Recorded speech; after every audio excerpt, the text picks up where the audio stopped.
ટંકારા તાલુકાના નેક નામ દહીં સરડા રોડ પર હિટ એન્ડ રનની ઘટના બની। રસ્તા પરથી મોપેડ લઈને પસાર થઈ રહેલા 67 વર્ષીય વૃદ્ધને અજાણ્યા ડમ્પર ચાલકે અડફેટે લીધા હતા। ડમ્પરની અડફેટે ગંભીર ઈજાઓ પહોંચતા વૃદ્ધનું ઘટના સ્થળે જ કરુણ મોત નીપજ્યું હતું। અકસ્માત બાદ ડમ્પર ચાલક વાહન સાથે ફરાર થઈ ગયો। બનાવની જાણ થતા ટંકારા પોલીસની ટીમ તાત્કાલિક ઘટના સ્થળે પહોંચી હતી અને મૃતદેહને પોસ્ટમોર્ટમ માટે ખસેડવાની કાર્યવાહી હાથ ધરી હતી। સમાચાર મહેસાણામાંથી હિટ એન્ડ રનની ઘટના બની છે। 20 અગર મહેસાણા હાઈવે પર કાર ચાલકનો આતંક સામે આવ્યો। કારની ટક્કરે સાયકલ સવાર આધેડનું મોત થયું।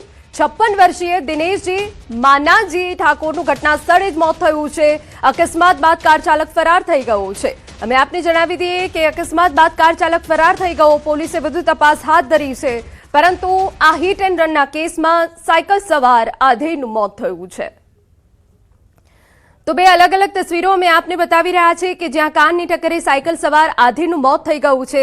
મહેસાણામાંથી આ બનાવ સામે આવ્યો છે। જો કે જેવો બનાવ બન્યો, કાર ચાલક ત્યાંથી ફરાર થઈ ગયો હતો। પોલીસે પણ તેને શોધવા માટે હવે તજવીજ હાથ ધરી હોવાની વિગત। પુણેમાં ખરાબ રસ્તાએ 11 વર્ષના બાળકનો ભોગ લીધો છે। રસ્તા પરના ખાડાના કારણે બાળક સ્લીપ થતા અકસ્માત થયો। આઈશર ટ્રકની અડફેટે આવતા 11 વર્ષના બાળકનું ઘટના સ્થળે મોત થયું। પિતા, પુત્ર અને પુત્રી ટ્યુશન જઈ રહ્યા હતા। મહાલુંગેમાં ગ્રીન કોટ સોસાયટી પાસે ગમખ્વાર અકસ્માતની ઘટના બની। સમગ્ર અકસ્માતની ઘટના સીસીટીવીમાં કેદ થઈ। ખરાબ રસ્તા અને ખાડાઓને લઈને સ્થાનિકોમાં ભારે રોષ છે। રસ્તાની તાત્કાલિક મરામત અને સુરક્ષાના પગલાંની માંગ કરાઈ છે।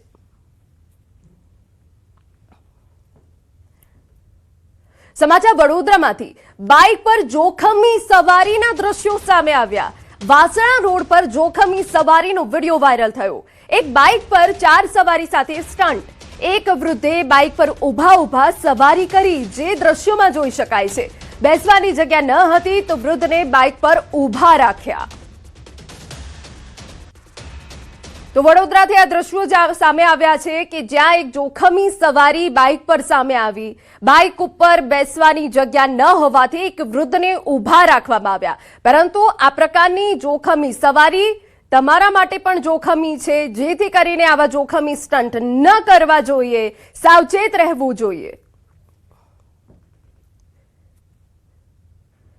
સમાચારમાં આગળ વાત કરીએ સુરેન્દ્રનગરમાં કે જ્યાં એક લુખ્ખાની ગુંડાગીરી સામે આવી। લીંબડી સરકારી હોસ્પિટલમાં દાદાગીરી કરી, નર્સ સાથે ગેરવર્તણૂક કરી, બબાલ કરી। ચાલુ ફરજ દરમિયાન નર્સને માર માર્યો હોવાની પણ વિગતો છે।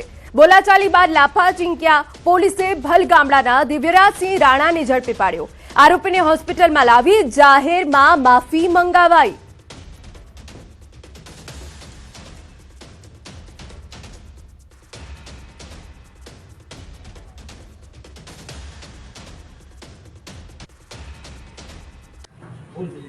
ભવિષ્યમાં હવે આવી પરિવાર નહીં કરે।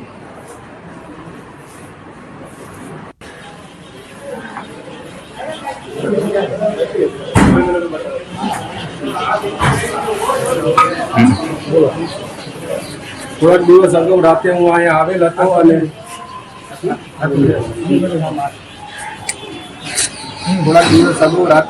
આવ્યો હતો અને મારામારી કરી હતી અને ઝઘડો કરેલો હતો। હવે પછી ભવિષ્યમાં હું આવી ભૂલ નહીં કરું અને બીજા લોકોને પણ કહું છું કે હવે કોઈ વ્યક્તિ અહીંયા કોઈ પણ પ્રકારની મગજમારી કરવી નહીં। સમાચાર અરવલ્લીમાંથી કે જ્યાં કૂવામાં પડતા યુવાનનું મોત થયું। મેઘરજના લીભોદરા ગામે કૂવામાં પડતા યુવાન મોતને ભેટ્યો।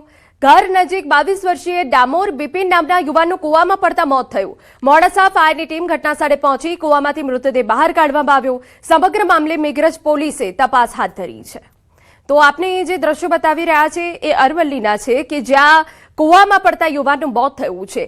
મેઘરજના લીભોદરા ગામે કૂવામાં પડતા યુવાનનું મોત થઈ ગયું। 22 વર્ષીય ડામોર બિપિન નામના યુવાનનું કૂવામાં પડતા મોત થયું છે। ફાયરની ટીમ ઘટનાસ્થળ પર પહોંચી હતી અને કૂવામાંથી મૃતદેહ બહાર કાઢ્યો હતો। હવે આ મામલે મેઘરજ પોલીસે વધુ તપાસ હાથ ધરી છે કે આખરે દુર્ઘટના કેવી રીતે બની। સમાચાર રાજકોટમાંથી 1 કરોડથી વધુનો ગાંજો ઝડપાઈ ગયો। ઓડિશાથી મંગાવવામાં આવેલા ગાંજાનો જથ્થો ઝડપાયો। રાજકોટ શહેર એસઓજી દ્વારા અમદાવાદ રાજકોટ હાઈવે બામણબોર ગામ તરફ જવાના રસ્તેથી ઝડપી પાડવામાં આવ્યો। ગાંજો તેવી અપડેટ મળી રહી છે. મોહમ્મદ ઉર્ફે કાળુ અને અરબાઝ સંધીને ઝડપી પાડવામાં આવ્યો. રમીઝ ઉર્ફે માયો દ્વારા બંને આરોપીઓને ટ્રીપ દીઠ 20,000 આપવાનું નક્કી કરવામાં આવ્યું હતું. અમીદ ઉર્ફે ગોરખો દ્વારા ઓડિશાથી ગાંજાનો જથ્થો પૂરો પાડવામાં આવ્યો હતો. ગાંજાનો જથ્થો અને ટ્રક સહિત 1.50 કરોડથી વધુનો મુદ્દામાલ કબજે કરવામાં આવ્યો.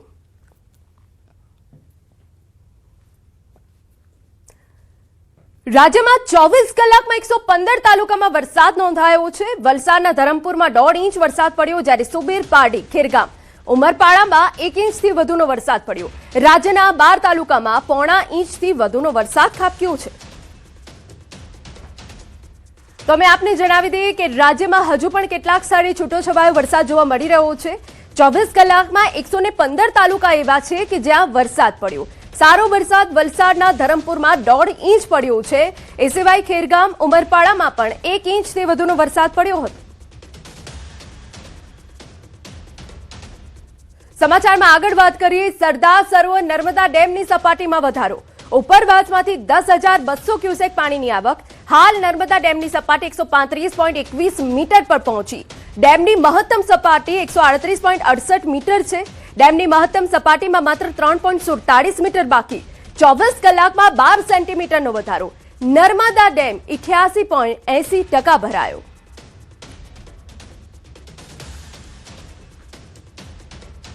સમાચારમાં આગળ વધી. કોસ્ટારિકામાં ભારે વરસાદનો કહેર. અનેક રસ્તાઓ જળબંબાકાર બન્યા. પૂરગ્રસ્ત વિસ્તારોમાંથી લોકોનું સ્થળાંતર થયું છે. ભારે વરસાદથી જનજીવન અસ્તવ્યસ્ત થઈ ગયું. અનેક વિસ્તારોમાં પાણી ભરાયા છે. કોસ્ટારિકાના દ્રશ્યો અમે આપને બતાવી રહ્યા છે કે જ્યાં ભારે વરસાદને પગલે અનેક વિસ્તારો પૂરગ્રસ્ત છે. ત્યારે સ્થાનિક જે બચાવ ટીમ છે તે લોકોની બહારે આવી છે. લોકોને સુરક્ષિત સ્થાન પર ખસેડવામાં આવી રહ્યા છે અને હજુ પણ ત્યાં વરસાદ યથાવત છે. એટલે કે સુરક્ષા ટીમ માટે પણ હવે જે બચાવ કામગીરી છે મુશ્કેલ બની છે. પરંતુ અનેક વિસ્તારો જળમગ્ન થઈ ગયા છે, અનેક ઘરો ડૂબી ગયા છે, અનેક લોકો બેઘર થઈ ગયા છે, જેના કારણે જનજીવન અસ્તવ્યસ્ત થયું છે. આ દ્રશ્યો પણ અમે આપને બતાવી રહ્યા છે કે જ્યાં પશુઓને પણ સલામત રીતે બચાવવામાં આવી રહ્યા છે. જે લોકો ઘરની અંદર ફસાયેલા હતા, જેઓના ઘર ડૂબી ગયા છે, સર્વત્ર જળમગ્ન છે, ત્યાં સુધી બચાવ ટીમ પહોંચી છે. બોટ દ્વારા રેસ્ક્યુની કામગીરી કરાઈ રહી છે. સમાચારમાં આગળ વધીએ તો પેરુના લીમામાં ભારે વરસાદ પડ્યો છે, જેને લઈ શાળાઓ અસ્થાયી ધોરણે બંધ કરવામાં આવી. સ્થાનિકોનું કહેવું છે કે આ વખતે પૂરનું પાણી અગાઉ ક્યારેય ન ભરાયેલા વિસ્તારો સુધી પહોંચી ગયું છે. પેરુની હવામાન કચેરીએ લીમાના દરિયાકાંઠાના વિસ્તારમાં વરસાદની આગાહી કરી છે, જ્યારે અમેરિકાની નેશનલ વેધર સર્વિસે 2026 અલ્નીનો સ્થિતિ વધુ મજબૂત થવાની શક્યતા વ્યક્ત કરી છે. તો આપને બે તસવીરો બતાવી રહ્યા છે. પેરુની તસવીરો છે કે જ્યાં ભારે વરસાદના કારણે સર્વત્ર જળબંબાકારની સ્થિતિ છે. લીમામાં રસ્તા ઉપર વરસાદી પાણી ફરી વળ્યા છે, જેને સાફ કરવાની, જેનો નિકાલ કરવાની તજવીજ અમે હાથ ધરવામાં આવી છે. પૂરથી અનેક વિસ્તારો અસરગ્રસ્ત થયા છે, જ્યાં વાહનો ડૂબી ગયા છે, જેના કારણે શાળાઓને બંધ કરવામાં આવી છે સલામતીના ભાગરૂપે. સમાચારમાં આગળ વધીએ. ફિલિપાઇન્સમાં દક્ષિણ પશ્ચિમ ચોમાસાના ભારે વરસાદના કારણે મનીલાની અનેક સડકોએ જળબંબાકારનું સ્વરૂપ ધારણ કર્યું, જ્યારે ઉત્તરી લિઝોન વિસ્તારમાં પણ સતત વરસાદ વરસી રહ્યો છે. ગયા સપ્તાહે પૂર અને મુશળધાર વરસાદના કારણે 12,000થી વધુ લોકોએ સ્થળાંતર કર્યું હતું અને ઉત્તર વિસ્તારના અનેક શહેરોમાં શાળા કોલેજો પણ બંધ કરાઈ હતી. આ પહેલા આવેલા ઉષ્ણકટિબંધીય વાવાઝોડામાં 6 લોકોના મોત થયા, જ્યારે બેનગેટ અને રિઝાલ પ્રાંતોમાં ભૂસ્ખલન અને ખડકો ધસી પડવાની ઘટનાઓમાં 4 લોકોના મોત થયા. કુદરતી કહેર તો ઉત્તરાખંડમાં પણ છે. દહેરાદૂનમાં ભારે વરસાદ. મુશળધાર વરસાદને પગલે નદીઓ ગાંડીતૂર બની. ટપકેશ્વર મંદિર નજીક તમસા નદીની જળસપાટીમાં વધારો. નદીઓએ ધારણ કર્યું રૌદ્ર સ્વરૂપ.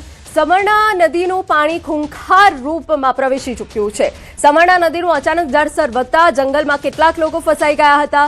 જંગલ વિસ્તારમાં ફસાયેલા 6 વિદ્યાર્થીઓનું રેસ્ક્યુ કરાયું. 6 વિદ્યાર્થીઓને એસડીઆરએફ ટીમે સુરક્ષિત રીતે રેસ્ક્યુ કર્યા.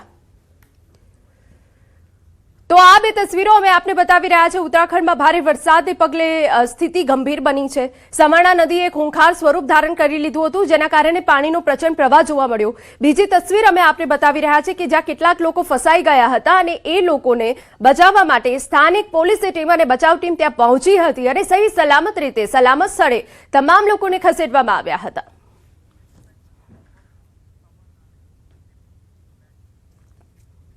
ભારે વરસાદ બાદ ઉત્તરાખંડના ઋષિકેશમાં નદીઓ ગાંડીતુર બની છે।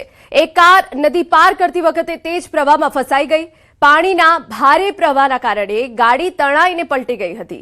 કારમાં સવાર ડ્રાઈવર સહિત બે વ્યક્તિ નદીના તેજ પ્રવાહમાં ફસાઈ ગયા। ઘટનાની જાણ થતાં એસડીઆરએફ ટીમ તાત્કાલિક ઘટનાસ્થળ પર પહોંચી અને રેસ્ક્યુ ઓપરેશન હાથ ધર્યું।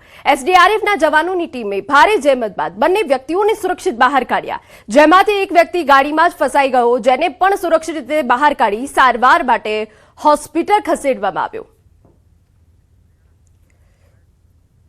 સમાચારમાં આગળ વધીએ। હરિયાણાના યમુનાનગરમાં જેતપુર મોહિઉદ્દીનપુર વચ્ચે ઉફનતી બોલી નદીના તેજ પ્રવાહમાં ટ્રેક્ટર ફસાયું। નદીનું જળસ્તર અચાનક વધતા ટ્રેક્ટર ટ્રોલી નદીની વચ્ચે ફસાતા ચાલકનો જીવ જોખમમાં મુકાયો। ઘટનાની જાણ થતાં સ્થાનિકોએ રેસ્ક્યુ શરૂ કર્યું અને ભારે જહેમત બાદ જેસીબીની મદદથી ટ્રેક્ટર ટ્રોલીને નદીમાંથી બહાર કાઢવામાં આવી। આ સાથે ચાલકને પણ સુરક્ષિત રીતે બહાર કાઢી લેવામાં આવ્યો। સમગ્ર રેસ્ક્યુ ઓપરેશનનો વિડીયો સોશિયલ મીડિયા પર વાયરલ થઈ રહ્યો છે।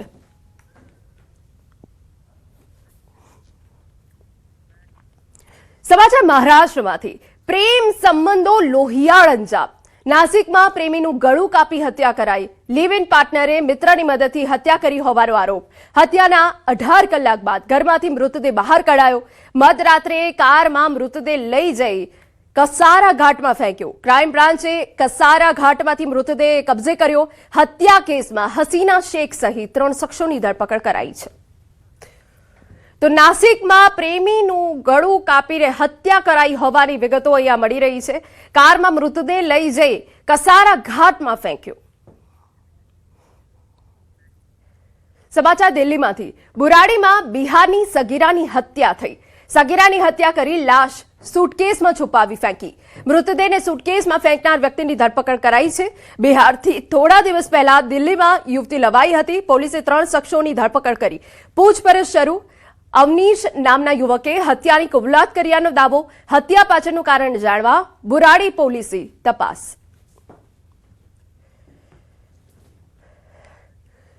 મહત્વના સમાચાર। લોભિયા હોય ત્યાં દુતારા ભૂખ્યા ન મરે, તે કહેવત સાર્થક થઈ ભાવનગરમાં। વધુ વળતરની લાલચમાં લોકોને 36.89 લાખ ગુમાવવાનો વારો આવ્યો।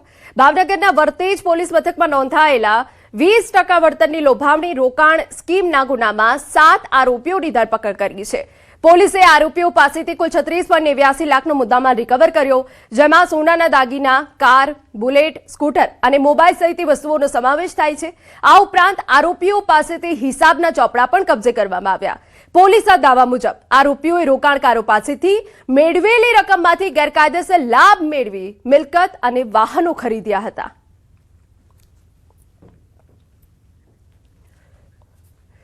દાહોદ શહેરમાં આખલાઓનો આતંક સામે આવ્યો। દાહોદ શહેરના ગોદી રોડ વિસ્તારમાં આખલાઓનો આતંક। દાહોદ શહેરના બરચક વિસ્તારમાં આખલા યુદ્ધ જોવા મળ્યો।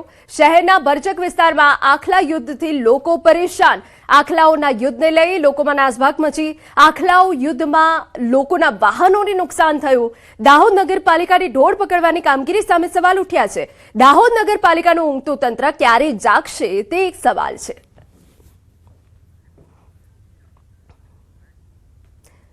સમાચારમાં વાત હવે રાજકોટની કરીએ તો રોગચાળાએ માથું ઊંચક્યું છે। તાવ, શરદી અને ઉધરસના કેસમાં ઉછાળો। એક સપ્તાહમાં 1579 કેસ નોંધાયા। મેલેરિયા, કમળાનો 1 કેસ નોંધાયો છે, જ્યારે 776 ઘરોમાં ફોગિંગ કરવામાં આવ્યું।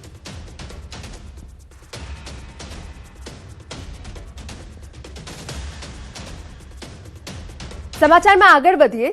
દેવભૂમિ દ્વારકા જિલ્લામાં વરસાદી ઘટ વચ્ચે સૌની યોજનાનું પાણી નિયમિત ન મળતા ખેડૂતોએ સરકાર સામે વિરોધ કર્યો।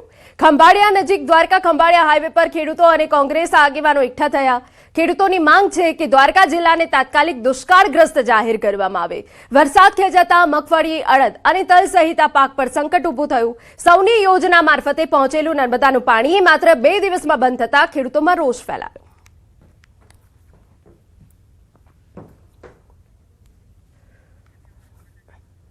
તો નર્મદાનું પાણી બંધ થતા ખેડૂતોમાં રોષ ફેલાયો છે। આ બે તસવીરો અમે આપને દેવભૂમિ દ્વારકાના ખંભાળિયાની બતાવી રહ્યા છે કે જ્યાં સૌની યોજના હેઠળ બેસણું રાખીને વિરોધ કરવામાં આવ્યો। પાક ધિરાણ વીજ બિલમાં રાહતની માંગ કરાઈ છે। માંગ ન સંતોષાય તો 21મીએ ઉગ્ર આંદોલનની ચીમકી ઉચ્ચારવામાં આવી છે। દ્વારકાને દુષ્કાળગ્રસ્ત જાહેર કરવાની પણ એક માંગ ઉઠી છે, જ્યાં મોટી સંખ્યામાં ખેડૂતો એકઠા થયા હતા અને વિરોધ પ્રદર્શન કર્યું હતું। દેવભૂમિ દ્વારકા જિલ્લામાં વરસાદી ઘટના કારણે ખેડૂતોની મુશ્કેલી વધી છે। ખંભાળિયા અને ભાનવડ તાલુકામાં ઓછા વરસાદ વચ્ચે ખેડૂતોએ મગફળી, અડદ, તલ સહિતના પાકોનું વાવેતર કર્યું છે, પરંતુ વરસાદ ખેંચાતા ઊભા પાકને બચાવવો મુશ્કેલ બન્યું છે। જ્યારે કલ્યાણપુર અને દ્વારકા તાલુકામાં વાવણી લાયક વરસાદ ન પડતા અને ખેડૂતો વાવણીથી વંચિત રહ્યા છે। ત્યારે કુવામાં, બોરમાં, તળાવમાં પાણી આવ્યું નથી, એટલે અમારે દુષ્કાળ જાહેર કરવો પડે એમ છે। નર્મદાનું પાણી અહીંયા પહોંચે એમ નથી।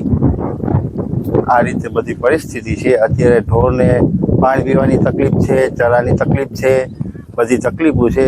સરકાર પાસે છે ઘાસચારો આપે, દુષ્કાળ જાહેર કરે અને પીવાનું પાણી જેમ બને પહોંચાડી। હવે વરસાદ થતો નથી બરાબર, ઢોર માટે ઘાસચારો છે નહીં। અમારે હવે ઢોરનો ભાવા કેમ કાંઈક અમારા માટે સરકાર કાંઈક સહાય કરે એવી અમે આશા રાખીએ છીએ। ખરેખર વરસાદ છે ને, વરસાદ થયો જ નથી। નાના નાના બીજ ઝાપટા પડ્યા હતા, એમાં અમે ખેડૂત બધાએ રિસ્ક લઈ અમારી રીતે અને અમે વાવેતર કરી દીધું છે। મગફળીનું વાવેતર છે, સોયાબીનનું વાવેતર છે, અડદનું વાવેતર છે। વાવેતર તો કરી દીધું, પણ વાવેતર કર્યા પછી આજે લગભગ અડધું વર્ષ પૂરું થઈ ગયું, હજી સુધી વરસાદ પડ્યો નથી। તો અત્યારે જે અમારો ઊભો પાક છે એ તદ્દન સુકાય છે, નિષ્ફળ જવાની સ્થિતિએ પહોંચી ગયો છે। સરકારશ્રીને અપીલ કરવા માંગીએ છીએ કે દેવભૂમિ દ્વારકા જિલ્લાને અછતગ્રસ્ત જાહેર કરે અને ખેડૂતોને કંઈક ને કંઈક રાહત આપે। મોંઘા બિયારણ, ખાતર અને વાવેતર પાછળ કરેલો ખર્ચ હવે માથે પડે તેવી ભીતિ છે। સિંચાઈની પણ પૂરતી વ્યવસ્થા ન હોવાથી ખેડૂતો સરકાર પાસે નર્મદાનું પાણી પહોંચાડવાની માંગ